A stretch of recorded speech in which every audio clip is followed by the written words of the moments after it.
Hello, thank you for joining us this afternoon. My name is Morgan Hughes with the South Dakota Specialty Producers Association. Today, we're going to dive into seasonal laborers, recruiting, hiring, and retention. We're going to learn from Lacey Johnson with the South Dakota Department of Labor and hear the producer perspective from Nancy Kirstein with the Good Earth Farm in Lennox, South Dakota. So, welcome to both of our speakers and thank you for joining us today. Before we get started, I just want to note that our ability to host this webinar is supported through a specialty crop block grant that SDSPA received through the South Dakota Department of Ag and Natural Resources. We have 90 minutes set aside and we'll save time at the end for a Q&A. Please feel free to drop your questions in the chat as you have them, and I will read them out loud when it's time for questions, and you'll also have a chance to unmute at the end. First, I will hand it over to Nancy, who is going to talk about different seasonal laborer programs that they've used at the Good Earth Farm, and more from the producer perspective. Sure. Thanks. Thanks for having me. I am Nancy Kirstein. I've been a specialty producer now for 15 years. And we've used, I feel like every form of seasonal labor that there is available to varying degrees of success. So let me share my screen here. I've got a very detailed you can tell my my teaching days have long gone past me, so my PowerPoint isn't super great, but anyway, I'm Nancy Kirstein from the Good Earth Farm. Again, I have been farming for 15 seasons. We grew vegetables starting back in 2011. That was the only year that I think my husband and I didn't have seasonal help on the farm, up until just this. Well, no, I guess I do. Anyway, so that first year we didn't, because we really didn't know what we were doing. We farmed on about 1.5 acres.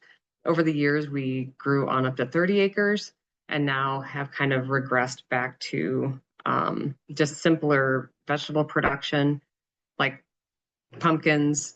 I grow a few tomatoes, peppers. I grow some flowers. And then just a few things for our wood-fired pizza operation. But over the 15 years, we've hosted hundreds of seasonal workers through a variety of different programs.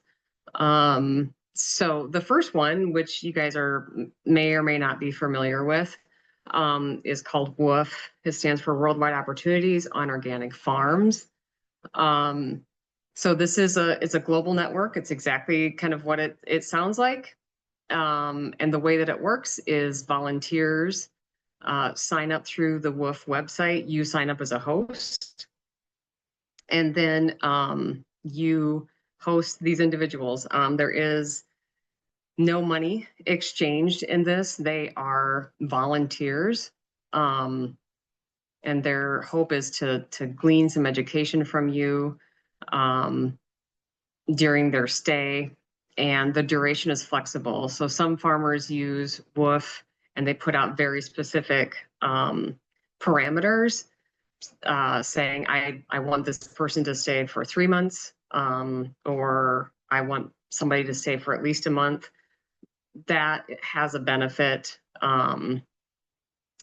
just because that might actually be on my pros and cons here. But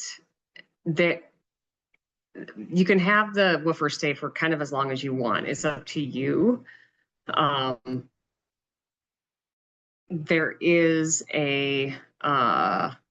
some pluses and minuses to that. If you don't want to have to retrain people all of the time and you just want a set person to do that, that's great.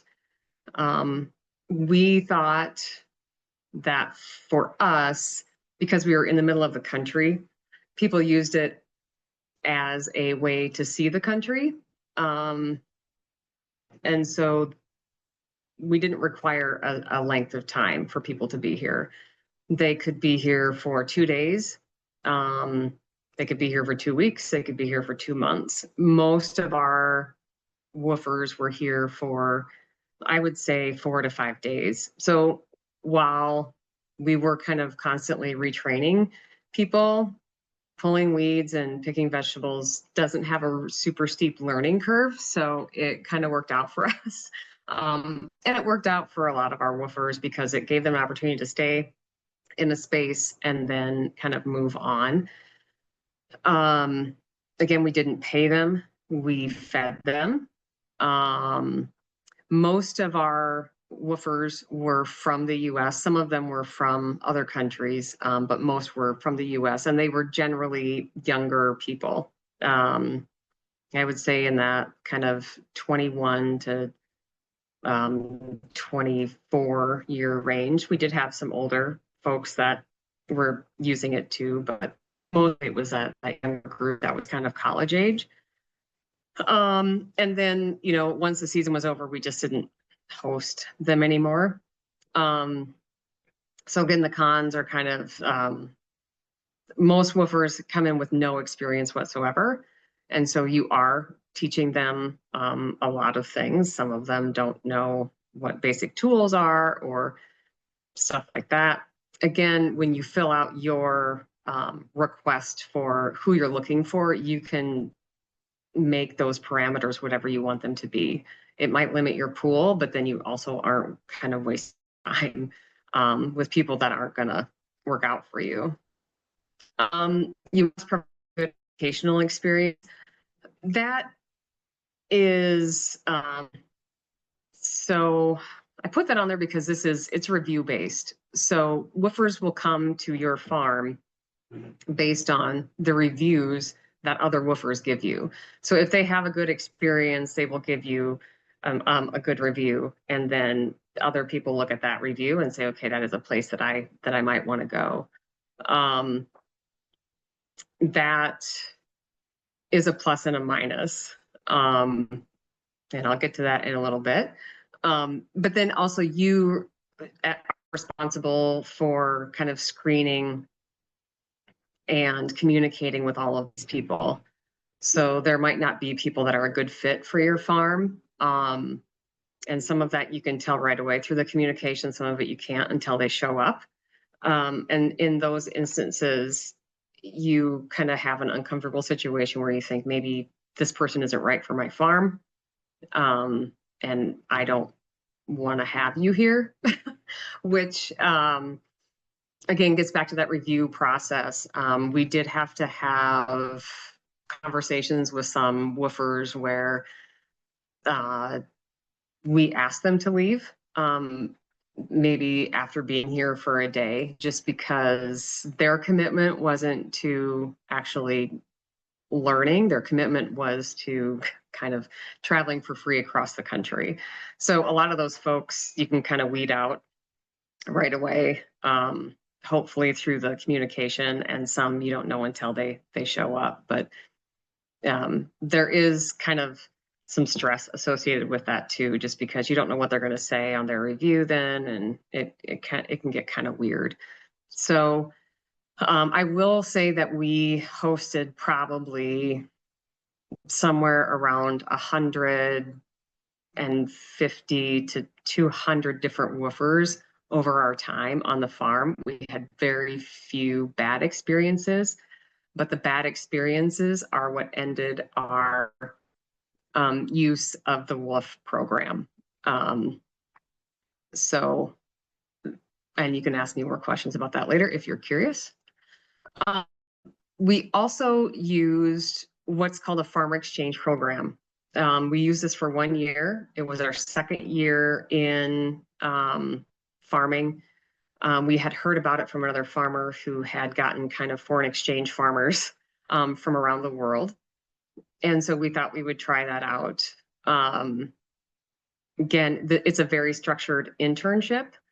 I can't remember the company that we used exactly. I tried to go, I think, to their website yesterday, but it wasn't working. So I don't know if they're still around or not. But this is a visa program. So the pros of that is that if you go through an exchange program like this, you aren't doing that vetting. All the paperwork and the visa and the vetting stuff has happened through that organization. Then you can also kind of target your description of what you want kind of through that program. And then the people are here, you house them, you provide them housing, kind of like with some of the woofers that we had, they were maybe living in their own vans or they would sleep in a tent or whatever. These farm exchange programs require you to provide housing, and that housing cannot be an RV. It has to be an actual like home. It can be a mobile home, but not an RV. And you can charge them rent for that.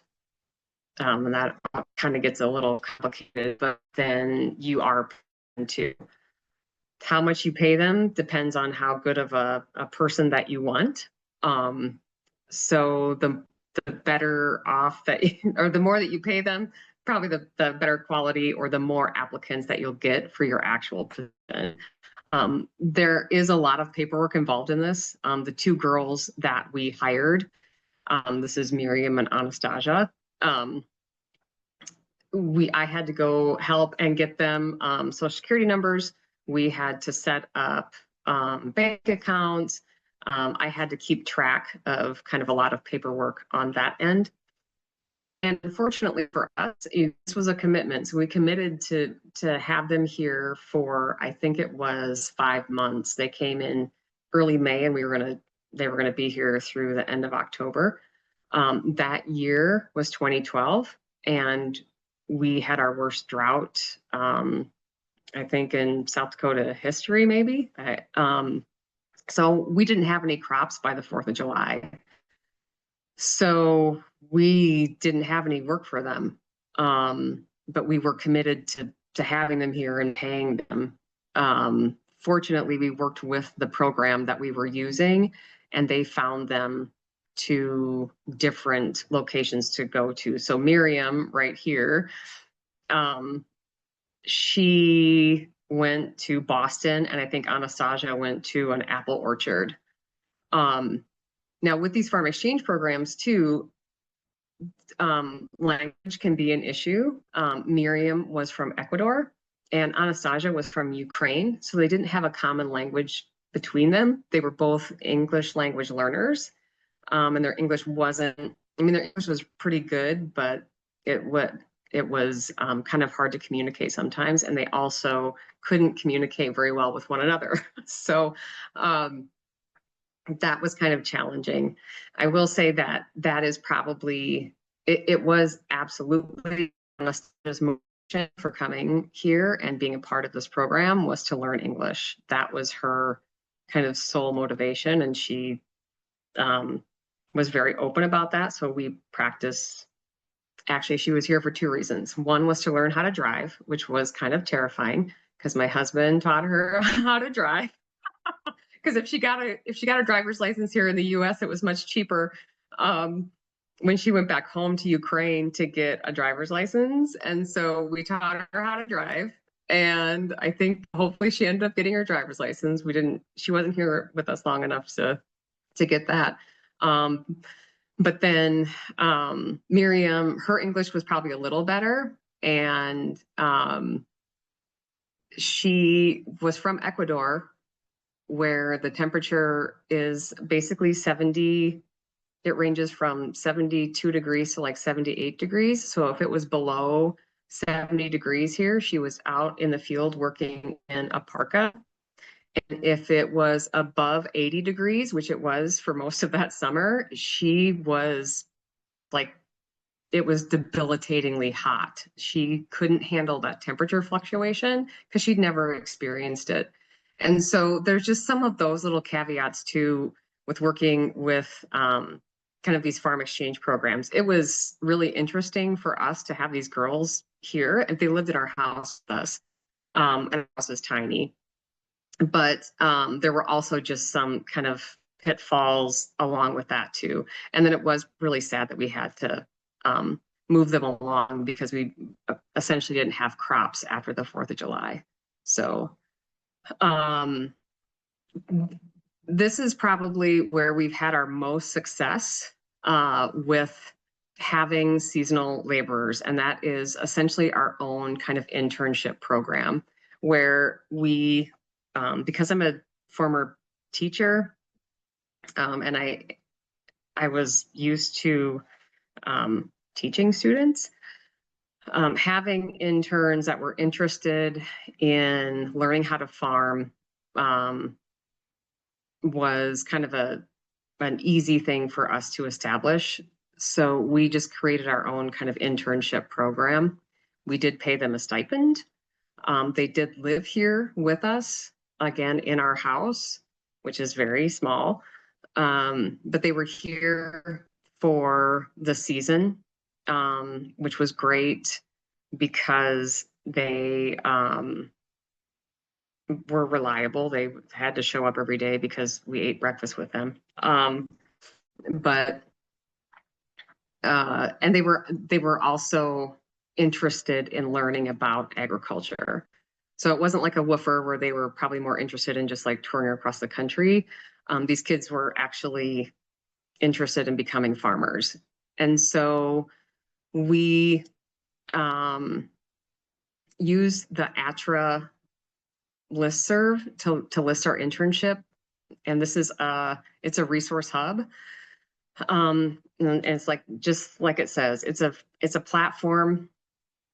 I think it's based out of one of the universities out east. So a lot of our applicants came from the East Coast.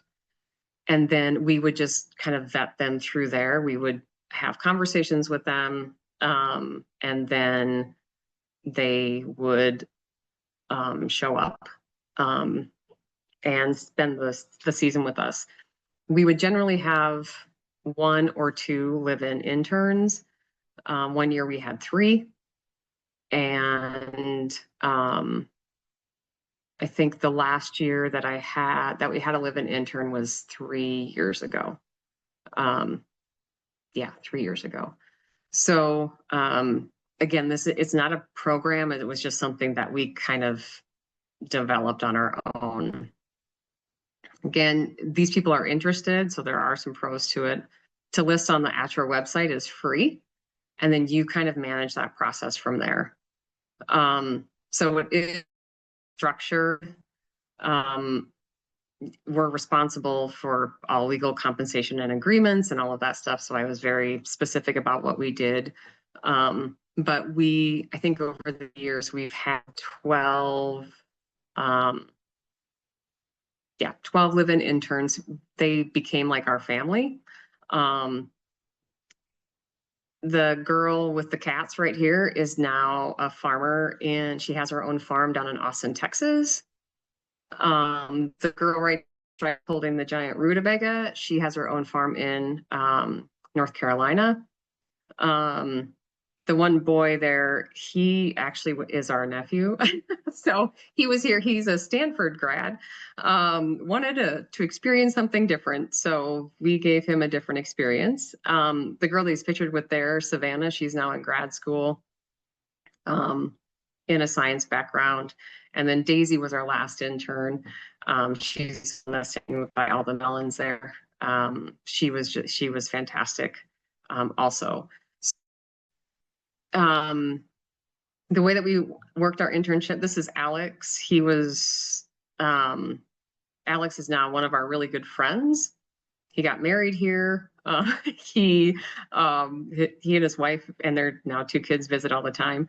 But these people really became a part of our life, which was wonderful. So they lived on site. We paid them, I think, $1,200 a month and then provided them room and board. And they stayed for the season. So the benefit that we found with these guys was that they were really invested in the farm. they were invested about learning farming techniques and all of that stuff. And they kind of lived through kind of the ups and downs with you. So they got a really true understanding of what being a small producer is like. And that was our hope with these internships. So that, again, was probably our most successful uh, program, I guess, that we ran. But kind of some key takeaways, and we can talk about this at the end too if people have more questions. The first one is that you are opening up your farm and your home to people. And so that has to be something that you're comfortable with. When we had woofers here, we also had 3 live-in interns. Sometimes there would be like 17 different people running around that we had to kind of manage. There were a lot of bodies, but it was wonderful. They always brought kind of new energy to the farm, which was great. Again, we've made some lifelong friends.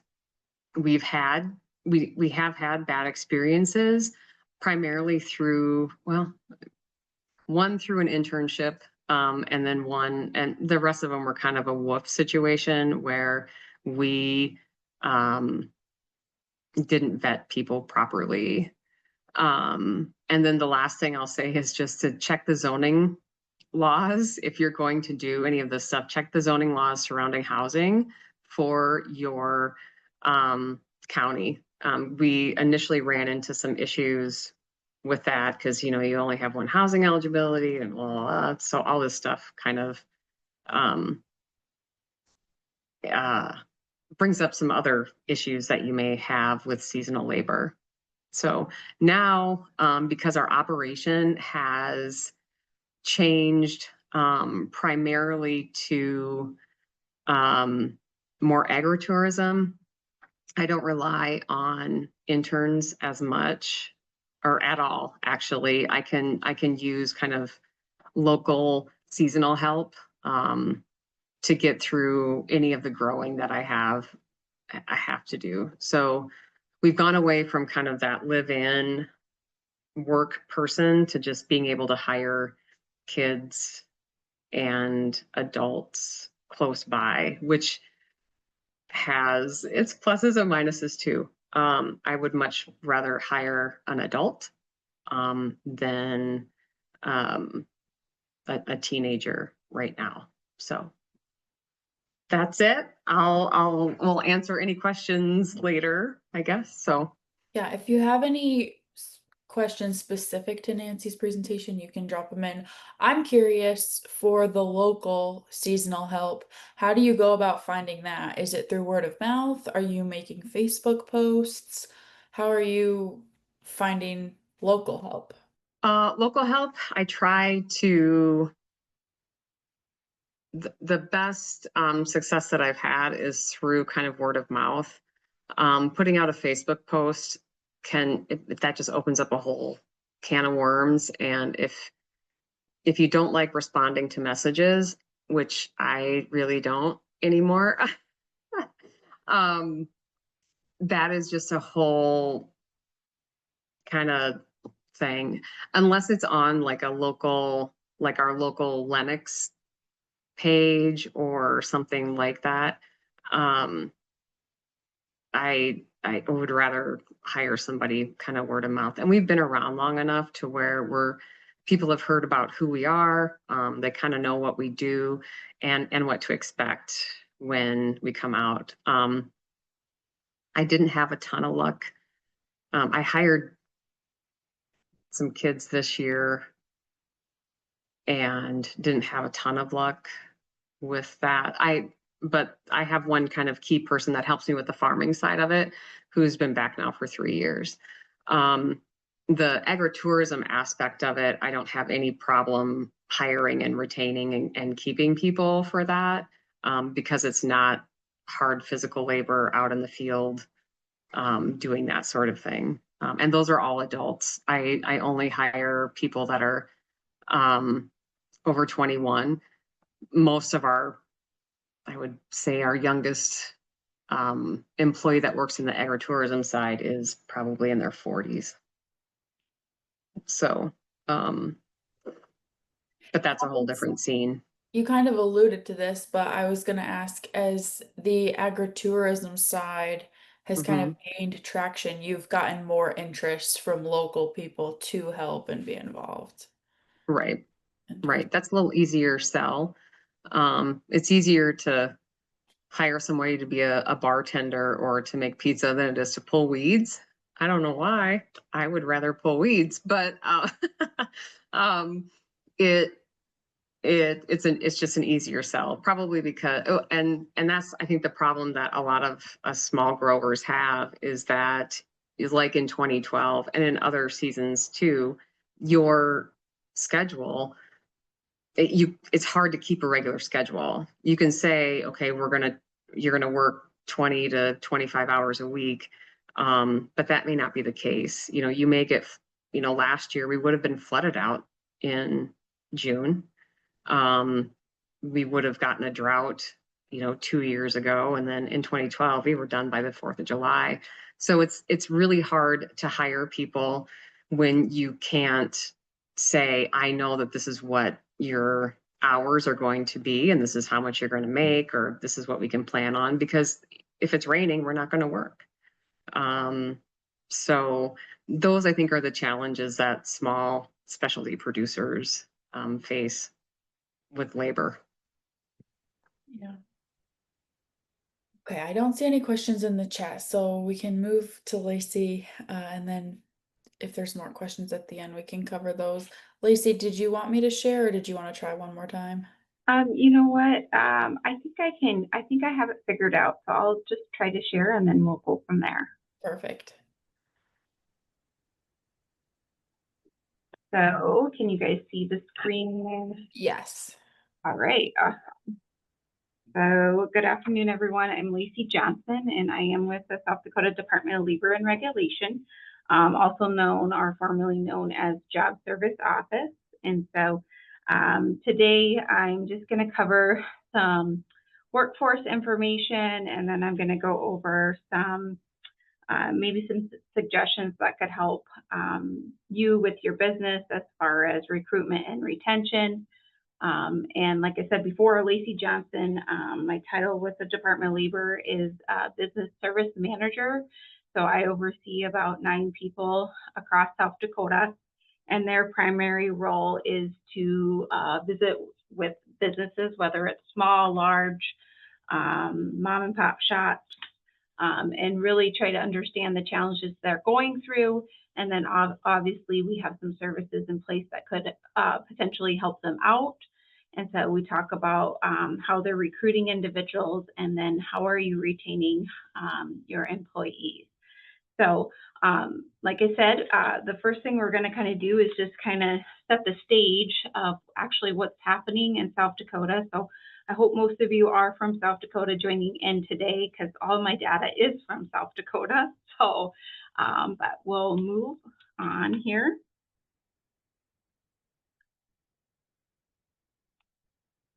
All right, so I don't know if you guys have heard this before, but no one wants to work anymore. And so I don't know if you guys have been out and about, whether you're eating at a restaurant or you're talking to family or friends, but I know that it says, I've heard it before, no one wants to work anymore right now. And unfortunately, that is a huge myth. And so I challenge you as you move forward. And if you hear this, that you really correct the individuals that are stating this, because I'm just going to share what actually is happening on our workforce today.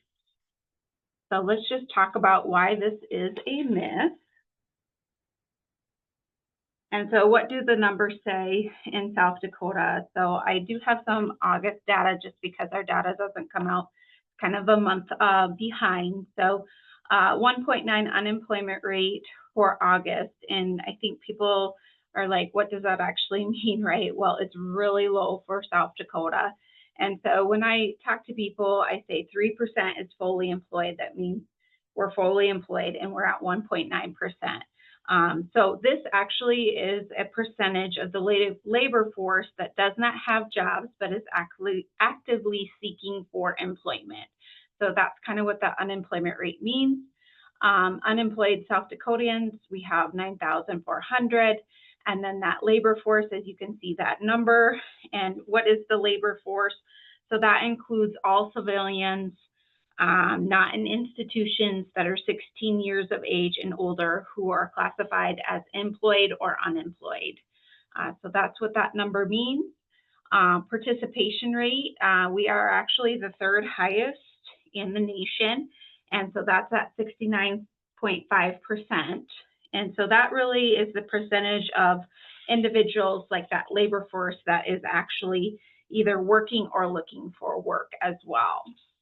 And then, of course, the job postings there, if you're not familiar, down the road, I'm going to talk about our SD Works job database, but we do have a lot of jobs in South Dakota, and you can see that number as well. And then that next number there is a multiple job holder rate. And so I kind of think that this is an interesting stat for South Dakota. And really what that means is that how many people are actually holding a job and then holding a second job with that job. And we're at 6.1%, which is 17th nationally. And so what does that kind of say? It could mean a lot of different things. South Dakota people are hard workers.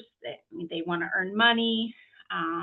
We have seen this decrease a little bit, and I think just because employers are paying a higher wage now, and I think COVID had a little effect on this job holder rate as well, just because maybe they thought if you were holding two jobs that, is it worth holding those two jobs anymore? So just some data that kind of shows what's going on in South Dakota.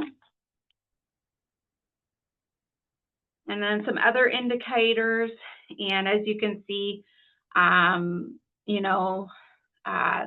that table down there is the average labor force participation rates by age, so people actually participating in the labor force or looking for work. As you can see, South Dakota outranks the nation in most age ranges. Retirements, this is a huge one. Obviously, the baby boomers, they're leaving the workforce, and then we just don't have another group of individuals like that baby boomer that are coming up and entering the workforce. Obviously, our economy keeps guessing us, a lot of unknown here recently with the economy, what's going to happen and so forth. Also, the self-employed numbers increased, and so we did see an increase of people who started their own business, whether it was COVID pushed them to do that, etc. And then we've had, actually in South Dakota, has seen an unpredicted amount of business growth, new businesses coming here, etc. And then, of course, the youth is a huge part of educators. And there used to be a lot of youth working back in the day. I think in the 1980s, we said that we had that peak, and that's where people could drop out at 16, right? And so they worked, etc. But now that kind of changed in about 2009, where it just changed, and kids really do need that first job, and we need to help them get that first job. And so youth are an important part of the workforce, and we need to engage with them. So what can you do? What can businesses do? I'm just going to touch on a few of these. So look at job descriptions, requirements, and hiring processes. I know we're talking seasonal here. When are you starting to advertise your employment options? Where are you doing that? How are you doing that? What is a job description? If you don't have one, you probably should have a basic one. What is in that description? There's a lot of things too that people are maybe requiring, and I think too, just to challenge, is that necessary, such as a valid driver's license. We see that a lot with some job descriptions, and it's like, are they actually driving on the job? If they can get to the job, then they can get there, but are they actually needing that driver's license for the job? And so that's just an example. Another example would be like a lifting requirement. Is that something that is making applicants look at like, man, I can't lift 50 pounds. Maybe there's some exceptions for that. So really just looking at the requirements of the job and the description. I think timing is everything. These days, people want to hear back fairly quickly. And so what we're seeing is that if employers aren't getting back to that job seeker, they're moving on. They're finding something else. And so, some of the things that I've heard and seen is, AI is a huge topic these days, and maybe utilizing some sort of AI to get back to that applicant once they apply, or whatever your process is. And then retention is huge. What are you doing for your employee once you hire them, etc. Be involved in your community. I think it's so important that people know your business. Whether that is being a part of your local chamber, your local SHRM group. I know probably with some businesses, you might be the main person. You don't have a HR person, right? You are the HR person. You're handling all those different issues and things. And so usually there's a SHRM group in the community where they can help kind of work out through some of those issues and have advice and trainings throughout the year for you. Another thing too is high school. I know Nancy kind of talked about youth and how to work with youth and things like that. Youth are our future, right? And as I saw from her pictures, is some of the people that she employed are now employers, right?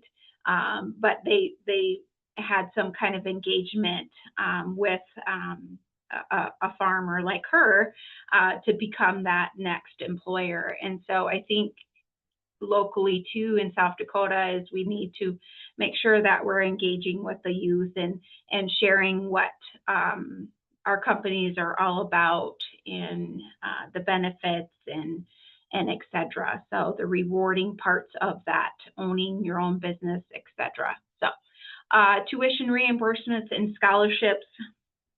If you have the capability to, we've seen lots of companies try to engage with whether it's college kids or high school kids, and maybe they're going into agricultural training or schooling, and how can we continue to employ you over those summer months, but also give you a little scholarship or tuition reimbursement while you're getting your education to retain them. Make core values visible. I will say people want to know, they want to know why I should work for your company, and if you can't tell them or it's not listed, they might pass you up. So make sure those core values are out there and people know about your business and what they are. A part of that too is onboarding. Your onboarding needs to be top notch. Whether you have some former employees that are coming back for that year, how can you have a mentorship program where that you're pairing employees together so they feel welcome, so they know what's going on at your business. If they have questions, they know who to go to rather than, going to the boss or the CEO of the company, right? So that's an important part. Retention is a large part of recruitment. How are you retaining your individuals? Why do people want to work for you? Why do they not want to work for you? And then marketing materials is so important. I think too, as you market your openings, who are you marketing? And it goes back to image too. Like, obviously, if you're looking for maybe a older employee, you're going to market with if you have photos or pictures, you're going to show that older employee working, or if you're trying to engage with maybe a younger workforce within your company, you're going to change it. And so really thinking about those marketing materials, review them. What do you have available?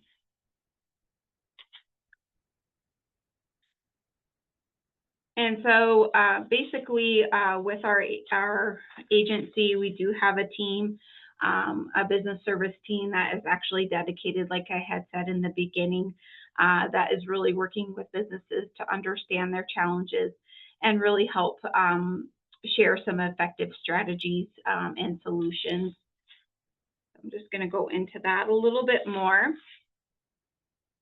So why work with us? I'm going to touch on a few topics. So strategic efforts, recruitment. We do have some hiring events that I'll talk about. How do you unlock hidden talent? Incentives for hiring people in target populations. So with our agency, we do have, we try to employ a variety of individuals in target populations. And so sometimes we do have some financial assistance there to get that person employed in a particular position or gaining particular skills, so we can do a work experience where we're paying for the wage, while that person gets trained and learns some basic workplace skills. We also have on-the-job training options where, you know, if that's something that they're wanting to do, we can pay and help the employer out with some wages. So we do have some particular programs available, and they are for target populations.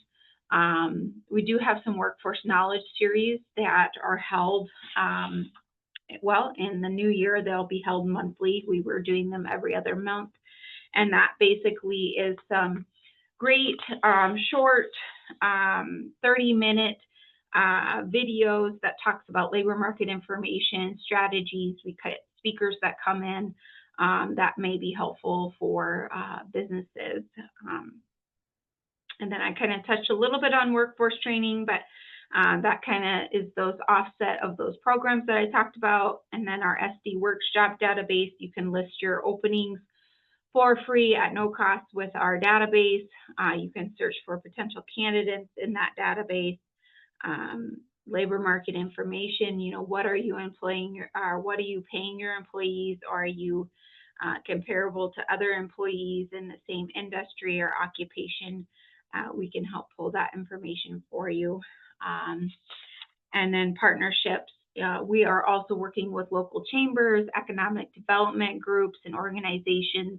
We have connections with educational institutes, other state agencies where we can really help connect you with a pool of individuals to fill those openings. So this is just a little snip of our hiring events. We have actually in-person and statewide virtual events. Recently, within the last a year and a half, we have moved to a virtual hiring event. It's statewide. We do about 4 of them a year. We use Premier Virtual, which is kind of our platform, and we have had success with it. So I would say, you know, participate in those hiring events. That's how people know about your company. That's how they learn about it. And you never know, I think it's so important, you never know when you're going to lose an employee or someone's not going to come back for that season, right? And so it's always good to participate in events to get your information out there. And just a little stats, in August, which is our most recent virtual hiring event, we had 91 attendees that logged on and connected with employers, and we had about 55 organizations. Our largest one was in March, which usually is, we're kind of in spring, obviously, we're helping employers kick off for that season, summer season. And so we had about 159 people attend our event, and then about 81 organizations. So we are getting some attraction with these statewide virtual hiring events. It's new, obviously, it's different, you know. We're really there to help coach individuals on how to participate in employers as well. Otherwise, we have 9 staff across the state that are also putting on in-person events. We do a lot of walk-in interview days in our local offices that we're willing to try for people. We do drive-through events. We've done that in some small communities that have been successful. We're usually partnering with the chamber or another organization when we're doing those types of events. So something to think about and consider.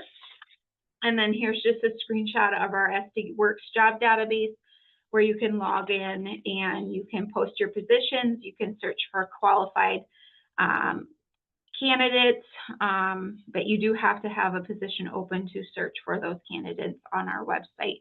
Obviously, if you get stuck or need help posting a position, like I said, we do have staff available to assist you.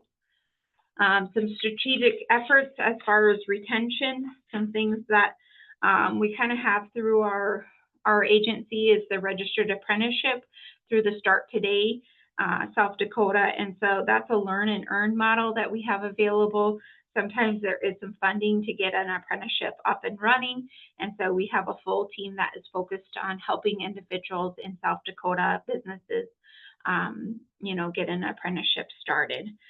Layoff and aversion support. So obviously if your business is slow and you have to lay off some individuals, or unfortunately you may have to close, we do have support there with our team that we can provide. And so it's always beneficial that if something like that is coming down the pipe, that you can connect with our team and our agency. Labor market information. Again, I think I mentioned we track employment, wage data, and so are you competitive with other employers within your industry? And so we can also share demographic shifts, things like that. Employee personal and professional development. If you have some employees that are maybe struggling, with some financial issues, they've indicated that we do have some personal and professional development opportunities that we do on a weekly basis that employees could attend. We have heard from employers that soft skills continues to be something that are lacking from some employees, and so we do have a curriculum that we teach on a weekly basis called Bring Your A Game to Work, that we promote to employers to incorporate in their orientation process, that really talks about attitude, attendance, all those good things that maybe be missing to be that good employee. So those soft skills. Mentorships are so important within the workplace. We've seen that. We've seen data that shows that mentorships are successful. We do have a mentorship toolkit that's out there and available that employers can utilize, and we can get that to them if they want to start a mentorship program within their workplace. And then we do have some federal bonding programs. So I talked about that target population, and if you have a population that is that you haven't really tapped into, maybe the recent, we do work with some individuals that have been justice involved, and so we do have a federal bonding program where we could offer a bond, kind of offset that hiring that individual, and we can do a bond up to $25,000. So that's a good program too, and there's not much paperwork involved in that. Some other things too, and maybe I can send the links to this. We do have some informational resources that we send out. You can subscribe to our Employer Connection newsletter that comes out with some good information about our activities, events, tools that may be helpful for you. And then we do have a South Dakota e-labor bulletin that you can subscribe to as well. And that comes out with that labor market information that I kind of reviewed when I first started the presentation. And then here's our business service team. So maybe you're thinking, like, where are these people located across South Dakota? So this is my team that I supervise. So we do have them throughout South Dakota. And like I said, they primarily work with businesses on recruitment and retention. So, and then that's kind of their coverage area. It goes with that that first slide I just showed. And then just I think too that we just need to work together. People need to work together, businesses, government. We need to have a focused message, and businesses need to think about work culture. And I think we continually need to engage with our youth because they are our future work force. And then there's my information, and I think that's it. And I will stop sharing. Thank you. And for those listening, I'm going to give everyone the opportunity to unmute or feel free to type your questions in the chat. One question that I have is, Nancy, during your presentation, you talked about how if you're setting up your own type of internship, it's on you to develop the contracts and any of the legal documents. Was there any resources that you found helpful, or Lacey, is that something that the Department of Labor could help with on like the producer or employer side? I'm just curious what resources might be available there. Yeah, I think, you know, there's a lot of people have internships at the high school level. I know that we have worked with high schools in the past about internships during the school year, but also they can flow over to the summer season. So I think too, it just kind of depends on the employer. Like, you know, Nancy had her particular things that she wanted for an internship. But I do know that we have helped set those up, and we do have some resources available that could potentially help an employer get something started. Right, and we didn't actually ever really have like a formal contract or anything like that with our interns. It was just an agreement, almost like an employee. I mean, I don't, and I could be wrong here, because I searched endlessly to see if South Dakota had any labor laws surrounding internships, and I couldn't find any. But there are a variety of ways that internships work. Some colleges require them for graduation, and I have worked with some of those students. Again, some of them worked out, some of them didn't, because there's generally a different motivation when there is a requirement to do an internship, as opposed to this is something that I actually really want to learn about. And, you know, because of the nature of our work that we did out here, which was seasonal, we started in May and we ended in October. All of our interns were generally college graduates. They weren't using it for a requirement of any sort. We just called it an internship because it was an opportunity for people to learn on the job. It's not, and we didn't call it an apprenticeship. An apprenticeship is actually a legal term that does have governance around it. And Lacey can probably, I deal with an apprenticeship program in my other job. So I know that those are, there are different parameters for that. So yeah, it was always an internship for us. And that was the one that we had probably the most success with.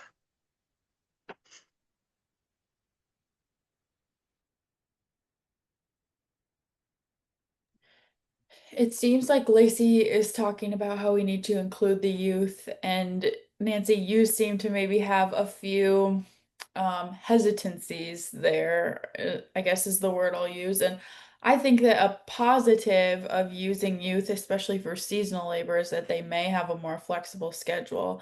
But from both of your perspectives, what are some things that farmers might be able to do going into hiring youth, or kind of as they're thinking about hiring seasonal labor, that might make that experience better on their end, or kind of, yeah, just make that experience better for both the youth and for the farmer that's hiring. Yeah, I think when you engage with youth, I think all have to understand that they are youth, right? And this may be their first job, and so it's a learning process, and it's employers need to make sure that they're engaging with them frequently. They know what they need to be doing. Need to be coachable, right? Like they got to coach the youth. Also too is what we've seen is a lot of youth have other activities that are going on, right? And so sometimes that's a struggle, like, oh, you can only work 10 hours a week, that isn't going to work for my business. I need you 20 or 30, right? And I think that I understand that, but I think also too is something that we've seen or encouraged employers to do is consider you might have to have 3 youth to fill that 30-hour-a-week job. And that's okay. It might be a little more work for you as an employer, but at least you're engaging with that youth, and they're getting some work experience because that's so important. And I think if you've been and a parent, right, or had your first job, those skills are important, and take advantage of teaching those skills to the younger individuals. And like I said, you might have to have 3 to 4 people to fill one opening, but that's what might we know employers do it, and it works. So I would say that we are, again, for what I do and what I would imagine a lot of small specialty producers, because they are producers, they're growing things or they're raising things. That work is physical. It has to happen when sometimes the weather isn't the best. It might be hot, it might be cold, it might be buggy. The one question that I think cuts right to the heart of if a person, no matter what their age is going to be successful or has the chance for success, is the one thing that we would ask everybody that would work here, and that question is, what's the greatest physical achievement you're most proud of? If they couldn't figure out a physical achievement that they were proud of, they probably aren't going to be able to do the physical work on my farm. If their physical achievement was running a marathon, bingo, I think you might have the stamina to do the work that I need you to do, or at least have the ability to work through some adversity. And some of those things, young people, if they've been a part of a sports team, or they've been a part of a team that where they've had to work towards something, or they've had to work through some adversity, they are probably going to at least have the opportunity for success in the environment that we work in. There are kids that are coachable, young kids.